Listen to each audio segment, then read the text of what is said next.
কোনো না কোনো দিক থেকে রমজান আমাদেরকে ইশারা দেয় যে একসাথে থাকলে বা সংঘবদ্ধভাবে থাকলেই কল্যাণ নিশ্চিত।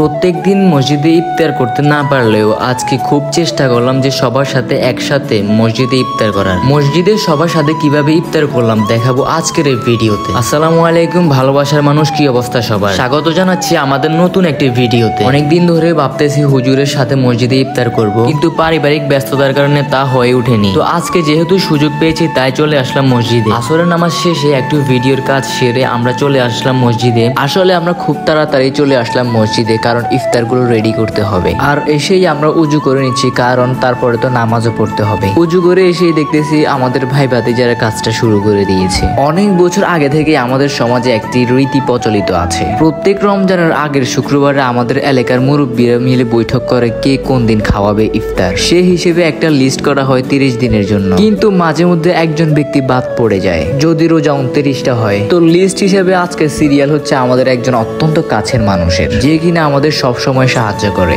আমাদের ভিডিওর বিভিন্ন কাজকর্মেও আমাদেরকে হেল্প করে। এমনিতেই অনেক দিনের ইচ্ছা ছিল যে মসজিদে ইফতার করব, কিন্তু তার দাওয়াতে আজকে আমরা আরো বেশি আগ্রহী। আমাদের সাথে এখন যাকে দেখতেছেন তার কথাই এতক্ষণ ধরে বলতেছি। আসলে একটা কথা হচ্ছে গিয়ে, বাড়িতে ইফতার করার অনুভূতি একরকম এবং মসজিদে ইফতার করার অনুভূতি আরেক রকম। তো আমরা দুই ধরনের অনুভূতি নিতে চাই, তাই আজকে মসজিদে ইফতার করতেছি। তো আপনারা যারা ঘরে ইফতার করেন তারা কখনো মসজিদে ইফতার করার অনুভূতি হয়তো কখনো উপভোগ করতে পারেন নাই। তো আমরা চাই আপনারা যেন দুই রকমের অনুভূতি উপভোগ করতে পারে। তার জন্য যারা ঘরে ইফতার করেন তাদের এলাকায় যদি এমন ব্যবস্থা থাকে তাহলে সেখানে ইফতার করুন, আর যদি এমন ব্যবস্থা না থাকে তাহলে আপনারা আপনাদের এলাকার যুবকদের নিয়ে এমন একটি পরিকল্পনা করতে পারেন। তো আমরা যেহেতু এত সুন্দর একটি অনুভূতি উপভোগ করতেছি তাই আপনাদেরকেও জানিয়ে দিলাম, কারণ আমরা আমাদের প্রত্যেকটা ভিডিওতে শিক্ষণীয় কিছু তুলে দেওয়ার চেষ্টা করি, কারণ আমরা সুন্দর একটি সূত্রে বিশ্বাসী। Entertainment is equal to better video plus knowledgeable video. এই দুইটা বিষয়ের উপর ভিত্তি করে আমরা আপনাদেরকে এন্টারটেনমেন্ট দিতে বেশি আগ্রহী। আমরা তো প্রবাসী ভাইদের কথা ভুলেই গেছি।